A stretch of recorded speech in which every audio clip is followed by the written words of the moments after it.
नमस्कार दोस्तों, मैं वसंत शर्मा एक बार फिर आप सभी का स्वागत करता हूं अपने चैनल बीके शर्मा एजुकेशन की ऑनलाइन क्लासेस में। दोस्तों, जो आज का हमारा सेशन है वो कैलेंडर के पार्ट 6 के रूप में है और 6 में हम चर्चा करेंगे दोस्तों कि जो हमारे प्रायिकता से संबंधित और कैलेंडर की पुनरावृत्ति से संबंधित क्वेश्चन पूछे जाते हैं वो कैसे पूछे जाते हैं और कम से कम समय में उनको हम देखते ही कैसे हल कर सकते हैं। तो दोस्तों यहाँ हम देखो टाइम वेस्ट ना करते हुए चलते हैं अपने टॉपिक के ऊपर। तो देखिए यहाँ पर जो मेरा पहला क्वेश्चन है उसे आप गौर से देखिए, एक साधारण वर्ष में 53 सोमवार आने की संभावना क्या होती है। दोस्तों यहाँ पर बात कर रहे हैं हम केवल और केवल एक वार की, ठीक है। तो यहाँ पर जो सोमवार है वो सोमवार आने की संभावना क्या होगी। तो देखिए दोस्तों, एक सप्ताह जो होता है हमारा, उस सप्ताह में कितने दिन होते हैं? 7 दिन होते हैं। इसका मतलब जो यहाँ पर साधारण वर्ष की चर्चा हो रही है, इस साधारण वर्ष में कितने सप्ताह होते हैं? तो 365 दिनों में यदि हम 7 का भाग दें तो 364 पूरा पूरा कट जाता है और वो कितनी बार कटता है? 52 बार। तो दोस्तों यहाँ पर हम कह सकते हैं कि जो हमारा एक साधारण वर्ष है उस साधारण वर्ष में कितने सप्ताह होते हैं? 52 सप्ताह। और जो एक शेष यहाँ पर बच जाता है वो क्या होता है? रिमाइंडर के साथ एक्स्ट्रा डेज के अंदर हम इसे शामिल करेंगे। तो दोस्तों ये जो एक एक्स्ट्रा डेज बच गया है इसके बारे में हमें यहाँ पर चर्चा करनी है। अब चाहे वो आपको लीप वर्ष पूछे, चाहे साधारण वर्ष पूछे, चाहे किसी मंथ के बारे में पूछे, आपको क्या करना है? जो एक्स्ट्रा डेज बच जाता है उसी के आधार पर हमें आंसर देना है। और किस में से देना है? सप्ताह में से देना है। अर्थात जो टोटल वार होने की संभावना होती है वो किस में से होंगी? जो हमारे टोटल वार्स होते हैं अर्थात टोटल डेज जो होते हैं उन्हीं में से हमारी प्रायोरिटी बनती है कि कितने वार ऐसे हो सकते हैं जो यहाँ पर 53 बार रिपीट होंगे। दोस्तों यहाँ 52 सप्ताह हो रहे हैं, इसका मतलब सप्ताह में जो 7 दिन होते हैं वो सभी 52 बार तो रिपीट होंगे ही होंगे। इसके अलावा जो एक रिमाइंडर हमारा बच गया है वो एक वार ऐसा होगा जो 53 बार रिपीट होगा। तो यहाँ पर हम कह सकते हैं कि 7 वारों में से कितने वार? एक वार। इसलिए इसका आंसर 1/7 के साथ हमारा चला जाता है। अब इसी के अकॉर्डिंग हम दूसरे क्वेश्चन की चर्चा करें तो यहाँ लिखा हुआ है लीप वर्ष में 53 सोमवार आने की संभावना क्या होगी। दोस्तों यहाँ पर बात करें तो 366 डेज होते हैं जिन्हें हम 7 से विभाजित करें तो 364 पूरा पूरा कट जाता है और कितने सप्ताह निकल कर आते हैं? 52 सप्ताह। लेकिन यहाँ पर जो रिमाइंडर बचता है वो क्या बचता है दोस्तों? 2 के साथ यहाँ पर रिमाइंडर अर्थात जो एक्स्ट्रा डेज हैं वो क्या बच जाते हैं? 2 यहाँ पर बच जाते हैं। अब यहाँ देखिए, यदि आपको पूछा है कि 53 सोमवार आने की संभावना क्या है तो दोस्तों यहाँ पर हम कह सकते हैं कि जो 52 सप्ताह है उनमें एक बार तो हमारा एज ए टेस्ट जो है वो 52 बार रिपीट होता ही होता है। लेकिन यहाँ पर 2 ऐसे वार हैं, 2 वार ऐसे हैं जो क्या होंगे? 53 बार रिपीट होंगे। इसलिए मैंने आपको सीधा सा आपको क्या करना है कि आपको 7 डेज जो होते हैं हमारे उन 7 से डिवाइड करना है और जो एक्स्ट्रा डेज बच जाए उन्हीं के आधार पर हमें क्या करना है? 7 के अपान में लिखना है। अर्थात हम इसका आंसर लिख सकते हैं 2/7 और 2/7 के साथ इसका आंसर चला जाएगा। यही बात हम बात करें कि फरवरी 2004। अब यहाँ बात करते हैं 2004 की। जब फरवरी में नॉर्मल डेज हम मानते हैं तो 28 दिन होते हैं, लेकिन यहाँ गणना हो रही है 2004 की और 2004 की गणना हो रही है। इसका मतलब यह लीप वर्ष है और लीप वर्ष के अकॉर्डिंग यदि हम बात करें तो यहाँ 29 दिन होते हैं और 29 दिन में यदि 7 का भाग देते हैं तो 7 चौक 28, रिमाइंडर हमारा 1 बचा। इसलिए हम कह सकते हैं कि 1/7 इज द करेक्ट आंसर।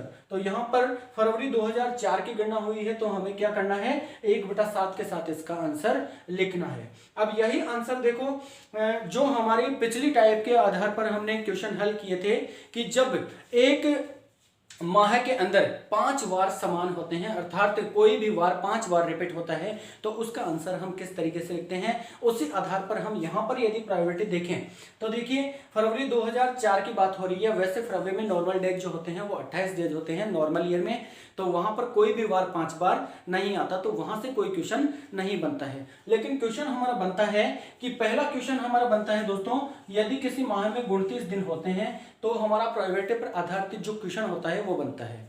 और यहाँ पर जो हमारा आंसर होगा तो 29 में यदि हम 7 का भाग देंगे दोस्तों तो हमारा क्या बचेगा? 1 और 1/7 अर्थात 1/7 के साथ हमारा आंसर होगा। दूसरा यहाँ पर यदि आपको 30 दिन का कोई मंथ देता है यहाँ पर ध्यान रखना 30 दिन ना देकर आपको मंथ दिया जाएगा। जैसे आपको सितंबर के बारे में कह दिया जाए या नवंबर के माह के लिए कह दिया जाए तो वहाँ पर 30 दिन होते हैं और वहाँ पर जो हमारी प्रायिकता होती है, प्रोबेबिलिटी होती है, उसके अंदर हम 7 का भाग देते हैं तो 2/7 के साथ हमारा आंसर रह जाता है। और दोस्तों तीसरी बात करें कि यदि 31 दिन का कोई माह आपको दिया जाए और वहाँ आपको पूछा जाए कि 5 बार जो होते 3 बार जो 5 बार रिपीट होते हैं, उसी के आधार पर हम यहाँ 3/7 के साथ आंसर यहाँ पर लिखते हैं। तो दोस्तों ये थे हमारे प्रोबेबिलिटी से संबंधित क्वेश्चन जो हमें एग्जामिनेशन में पूछे जाते हैं। और इनके अलावा हम बात करेंगे कैलेंडर की पुनरावृत्ति पर। तो दोस्तों कैलेंडर की पुनरावृत्ति से संबंधित हमें जो क्वेश्चन पूछे जाते हैं वो कैसे पूछे जाते हैं, वहां पर केवल और केवल आपको 3 इंफॉर्मेशन की जानकारी होना आवश्यक है। और वो देखिए किस तरीके से आपको यहाँ पर एक इमेज फिक्स करनी है, वो देखिए पहले। तो यहाँ हम बात करेंगे, पहले हम बात करते हैं एक लीप वर्ष की। तो दोस्तों जो हमारा लीप वर्ष होता है, अब लीप वर्ष के बारे में आप सभी को पता है कि जिसके लास्ट के 2 डिजिट में 4 का पूरा पूरा भाग जाता है वह लीप वर्ष कहलाता है। और लीप वर्ष पहला लीप वर्ष होता है, ठीक है। हम पहले लीप वर्ष की गणना कर रहे हैं। इसके पश्चात हमें लीप वर्ष के बाद जो अगला वर्ष आता है अर्थात जस्ट आगे वाला, ठीक है। तो लीप वर्ष के आगे वाला वर्ष, तो हम बात करेंगे यहां पर लीप वर्ष के आगे वाले वर्ष की। और इसके बाद जो हमारे 2 वर्ष और बच गए हैं उन्हें हम अदर के अंदर रखेंगे अर्थात अन्य वर्ष, या फिर हम बात करें 2 वर्षों की, तो यहाँ 2 वर्ष जो शेष बच जाते हैं उनकी गणना करेंगे दोस्तों। अब आपको 3 वैल्यू में आपको यहाँ पर बता रहा हूं, वो तीनों वैल्यू आपको याद रखनी है। लीप वर्ष आपको पता है कि जो 28 वर्षों बाद रिवाइज होता है, 28 वर्षों के बाद यह पुनः पुनरावृत्ति होती है इसकी। फिर बात करें लीप वर्ष के आगे वाले वर्ष की, तो लीप वर्ष के आगे वाला वर्ष जो होता है वो 6 वर्षों बाद रिवाइज होता है अर्थात 6 वर्ष के बाद इसकी पुनरावृत्ति होती है। और जो अन्य जो 2 वर्ष हैं उन 2 वर्षों की गणना करें तो वो दोस्तों 11 वर्षों के बाद यहाँ पर रिवाइज होते हैं। तो देखिए अब हमें यहाँ पर देखो, मैं एक वर्ष यहाँ पर अप्लाई करता हूं कि एक लीप वर्ष की गणना करें। तो यहाँ पर देखिए 2008 क्या है, एक लीप वर्ष है। अच्छा 2008 की हम गणना करें कि जो 2008 का कैलेंडर है वह पुनरावृत्ति कब करेगा, अर्थात एज इट इज जो 2008 का कैलेंडर है वह पुनः कब हम देख सकते हैं, कब उसका इस्तेमाल कर सकते हैं। तो दोस्तों 2008 में आप 28 वर्ष ऐड करेंगे तो आपके 2036 का जो वर्ष आएगा वह वर्ष यदि होगा तो क्या होगा, सेम 2008 के जैसा होगा। अर्थात 2008 एक लीप वर्ष है, उसमें हमने 28 वर्ष ऐड किए तो 28 वर्षों के बाद में हमारा क्या आया, 2036 का जो वर्ष आया वह क्या हुआ, एज इट इज 2008 के सेम होगा। अर्थात 2008 के समान वहां पर जो भी तिथि वार होंगे वो सब एकदम एक्चुअल जो हमारे एज इट इज ऐसे की ऐसे देखने को मिलेगा। फिर बात करें 2008 के जस्ट अगला जो वर्ष होता है वो कौन सा है, 2009 की। अब 2009 की हम गणना करें तो दोस्तों 2009 का जो वर्ष होगा वह पुनः कब पुनरावृत्ति करेगा। तो यहाँ पर देखिए 6 वर्षों की बात हो रही है तो 6 वर्ष इसमें ऐड कर देंगे और 9 और 6 क्या हो जाएंगे, 2015। आप देख सकते हैं अपने पास मोबाइल है, सभी जो वर्षों के कैलेंडर अपने पास हैं। आप 2009 के कैलेंडर में किसी भी डेट को देख लीजिए और 2015 में आप किसी भी डेट को उसी डेट को देखेंगे तो सेम आपको वही वार और वही तिथि आपको दिखाई देखने को मिलेगी। और बात करें अन्य वर्षों की तो अन्य वर्षों में देखिए 2008 और 2009 हमारे यहाँ ऐड हो गए। इसके बाद 2009 के बाद में 2 वर्ष हमारे बच गए, 2010 की और 2011 का। अब इनकी यदि चर्चा की जाए तो 2010 का यदि कैलेंडर हमारा रिवाइज होता है, जो पुनरावृत्ति करता है वो कब करता है, तो 10 और 11, यहाँ पर 2010 में 11 वर्ष ऐड करेंगे तो 2000 कितने आएंगे, 21। तो 2010 का जो वर्ष है वो 2021 में रिवाइज होगा और 2011 का जो वर्ष है दोस्तों वह 2022 में पुनरावृत्ति करेगा। अब आपको सीधी सी बात है कि आपको कहां से स्टार्ट करना है, लीप वर्ष से। याद करने के लिए देखिए लीप वर्ष से आपको स्टार्ट करना है। यहां पर हम देखेंगे कि 3 वैल्यू अपने पास है, एक 28 है, एक 6 है और एक 11 है। यहां पर देखिए जो 28 वर्ष हैं, इन 28 जो वर्षों को यदि हम बात करें कि 4 से डिवाइड करें तो देखो पूरा पूरा भाग जाता है, 7 इंटू 4 करेंगे तो 7 चौक 28, अर्थात 4 को 7 से मल्टीप्लाई करेंगे तो पूरा पूरा भाग जा रहा है। इसका मतलब ये 28 वर्षों की यदि हम गणना करें तो वो किस में होगी, लीप वर्ष में होगी। इसलिए हम कह सकते हैं कि यदि हमें कोई भी लीप वर्ष पूछा जाता है तो उसके यदि हम पुनरावृत्ति की बात करें तो हम क्या करेंगे, 28 वर्षों के पश्चात उसकी पुनरावृत्ति होती है। और बात करें लीप वर्ष के आगे वाला वर्ष, जस्ट आगे वाले वर्ष की बात करें तो देखिए यहां जो वैल्यू हमें मिल रही है 8 और 2 की वैल्यू हमें मिल रही है। यदि हम इन दोनों का अंतर निकालते हैं तो हमारा अंतर क्या होता है, 6 वर्षों का। अर्थात जो 6 वर्षों का अंतर है, यदि हम इन दोनों संख्याओं का अंतर निकालते हैं तो कितना अंतर मिला, 6 का। तो हम कह सकते हैं कि लीप वर्ष के जो आगे वाला वर्ष है उसको हम किसके साथ यहां पर रिलेट कर सकते हैं, 6 के साथ। और दोस्तों जो हमारी एक वैल्यू रह गई है 11 की, वो एज इट इज अन्य जो 2 वर्ष हैं, अच्छा 2 वर्ष होते हैं वो 2 आप इस तरीके से देखेंगे, और यदि हम एक एक के अंक को यदि इन दोनों को साथ मिला देते हैं तो कितना हो जाता है, 11 हो जाता है। तो यहां पर देखिए 11 वर्षों के बाद अन्य जो 2 वर्ष बचते हैं उनकी जो पुनरावृत्ति होती है वो कितने वर्षों बाद होती है, 11 वर्षों के बाद होती है। अब यहां हम चर्चा करेंगे दोस्तों कि कुछ वर्ष जो हैं वो यहां पर हम लेते हैं और उनकी गणना करते हैं। क्या आपको समझ में आया? तो उसके लिए आप क्या करेंगे कि जैसे ही मैं यहां पर कोई वर्ष लिखता हूं तो उसका आप कमेंट बॉक्स में मुझे कमेंट करके बताएंगे कि सर इसकी पुनरावृत्ति कब होगी। तो दोस्तों देखिए यहां पर पहले हम बात करें कि 2006 की पुनरावृत्ति कब होगी, फिर बात करेंगे 2008 की पुनरावृत्ति कब होगी, फिर हम गणना करेंगे 1996 जो है उसकी पुनरावृत्ति कब होगी। तो दोस्तों बात कीजिए 2006 की बात करते हैं। 2006 के पहले जो लीप वर्ष है उसकी गणना करिए आप। इसके पहले जो लीप वर्ष था वो कौन सा था, 2004। 2004 की बात करें तो वह 28 प्लस होता, और जस्ट इसके आगे वाले वर्ष की बात करें तो 2005 है जो कितना प्लस होता, 6 प्लस होता।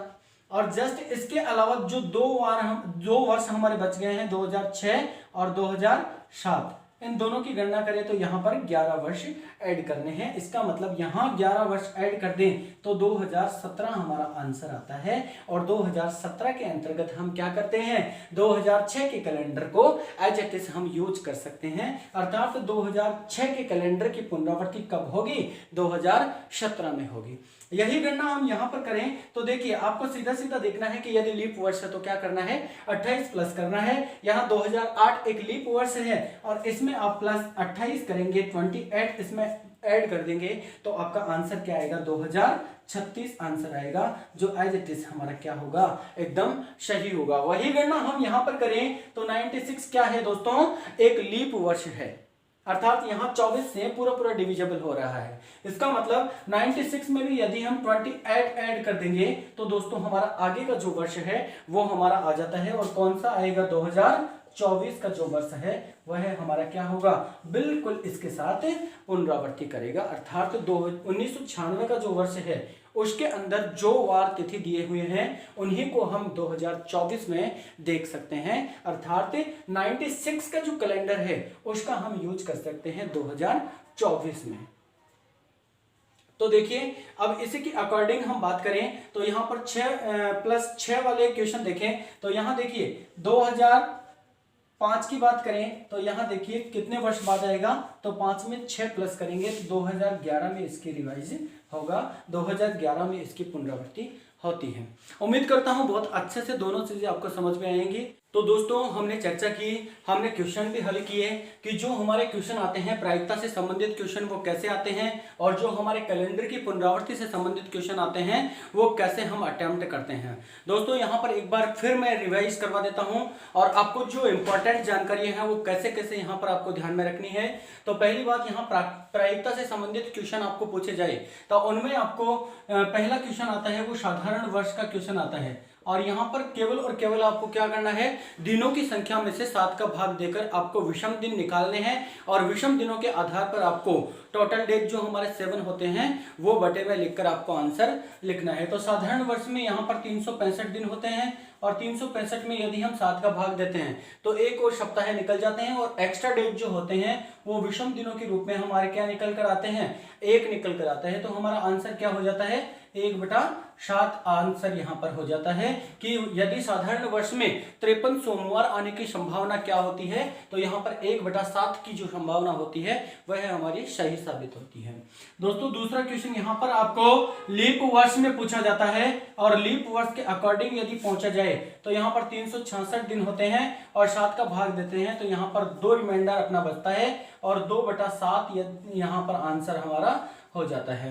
यही क्वेश्चन आपको दोस्तों यदि मंथ के आधार पर पूछा जाता है तो मंथ में आपको पूछा जाएगा कि मान लीजिए फरवरी 2004 में आपका जो 5 सोमवार आने की संभावना क्या है, या फिर बोला जाएगा सितंबर मास में 5 मंगलवार आने की क्या संभावना होगी। तो यहाँ पर दोस्तों मंथ के आधार पर हमें देखना है, यदि कोई 29 दिन का माह है तो 29 दिन के माह के लिए यदि हम यहाँ पर 29 दिन में 7 का भाग देते हैं तो रिमाइंडर हमारा 1 बचता है और 1/7 हमारा आंसर होता है। यदि यहाँ पर 30 दिन का यदि माह होता है तो 30 दिन में दोस्तों यहाँ पर 2 दिन शेष बचते हैं, 2 दिन शेष बचने के कारण यहाँ पर 2/7 हमारा आंसर होता है। और यदि यहाँ पर 31 दिन का माह होता है तो दोस्तों यहाँ 3 रिमाइंडर हमारा बचता है और 3/7 के साथ हमारा आंसर चला जाता है। अब दोस्तों बात करें कैलेंडर की पुनरावृत्ति की, तो पुनरावृत्ति में मैंने आपको बताया कि पहली जानकारी आपको लीप वर्ष के बारे में रखनी है। यदि लीप ईयर आपको कोई दिया गया है तो दोस्तों यहाँ पर मैंने 3 आपको वैल्यू बताई है। पहली वैल्यू 28 है, दूसरी 6 है और तीसरी 11, अर्थात 28 वर्षों बाद जो पुनः पुनरावृत्ति होती है वो किसकी होती है, लीप ईयर की होती है। तो दोस्तों यहाँ पर मैंने बताया था आपको शॉर्ट ट्रिक कि कैसे आपको याद रखना है। तो लीप ईयर वो होती है जिसमें 4 का पूरा पूरा भाग जाए और यहाँ पर जो वैल्यू हमारी 28 वर्ष है, इस 28 में यदि 4 का भाग देंगे तो 7 बार पूरा पूरा भाग जाता है, इसलिए हम कह सकते हैं कि लीप ईयर की पुनरावृत्ति 28 वर्षों के बाद होती है। इसके बाद हम बात करें कि जस्ट नेक्स्ट ईयर मतलब जो हमारा लीप ईयर है, इस लीप ईयर के जस्ट आगे वाला वर्ष की चर्चा करें तो यहाँ देखिए ये दोनों जो संख्याएं हैं इन दोनों का अंतर आप निकाल लीजिए और वो अंतर क्या होगा, 6 वर्षों का अंतर होगा और 6 वर्षों के बाद जो जस्ट नेक्स्ट ईयर आता है उसकी पुनरावृत्ति होती है। और दोस्तों जो अदर हमारे बच गए हैं अदर 2 ईयर्स, उन 2 ईयर्स की हम चर्चा करें तो दोस्तों यहाँ पर 2 को हम रोमन संख्या में इस तरीके से लिखते हैं और यहाँ पर जो ऐसे लिखेंगे तो हमारी जो नंबर से हम पता करें तो कितने ईयर हो गए, 11 ईयर्स। और यहाँ पर हम बात करें तो 11 ईयर्स के बाद में हमारा जो 2 अदर्स जो अन्य वर्ष हमारे बच गए हैं उनकी पुनरावृत्ति होती है। अब बात करते हैं टोटल जो हमारा पूरा कैलेंडर है, संपूर्ण कैलेंडर। तो दोस्तों संपूर्ण कैलेंडर की पुनरावृत्ति के बारे में हम चर्चा करें तो इसकी पुनरावृत्ति होती है 400 वर्षों के बाद। इसका मतलब यहां से हमें पता चला कि दोस्तों जो हमारा 1 जनवरी 1 एडी को क्या वार था, सोमवार, तो वही वार अब वापस किसको आएगा, 1 जनवरी 401 को, 1 जनवरी 401 को वापस क्या वार आएगा, सोमवार। तो आप यहां पर हमें पता चला कि जो लीप ईयर है वो कब पुनरावृत्ति करेगा, 28 वर्षों के पश्चात। और बात करें जस्ट नेक्स्ट ईयर की तो वो 6 वर्षों बाद, और बात करें अदर्स 2 ईयर्स जो बच गए वो 11 वर्षों के बाद, और जो संपूर्ण कैलेंडर की पुनरावृत्ति होती है वो 400 वर्षों के बाद यहाँ पर पुनरावृत्ति होती है। दोस्तों इसी के साथ आज की क्लास समापन होती है और दोस्तों नेक्स्ट जो वीडियो आएगी उसमें हम आगे की चर्चा करेंगे। जो हमारे कैलेंडर से संबंधित क्वेश्चन पूछे गए हैं प्रीवियस एग्जाम्स में उनके ऊपर भी मैं एक वीडियो बनाऊंगा और वो आपके सामने अवेलेबल करवाऊंगा। दोस्तों उससे आपका बेनिफिट ये होगा कि आपको पहली तो ये लैंग्वेज का पता चलेगा कि एग्जामिनर की लैंग्वेज क्या होती है, कि एग्जामिनर ने प्रीवियस जो एग्जाम्स में हमें क्वेश्चन पूछे हैं वो कैसे पूछे हैं, किस टाइप से ज्यादा क्वेश्चन पूछे गए हैं और कौन कौन से क्वेश्चन पूछे गए हैं। इन सभी बातों की चर्चा हम नेक्स्ट वीडियो में करेंगे। तब तक के लिए अलविदा, बहुत बहुत धन्यवाद। Thanks for watching.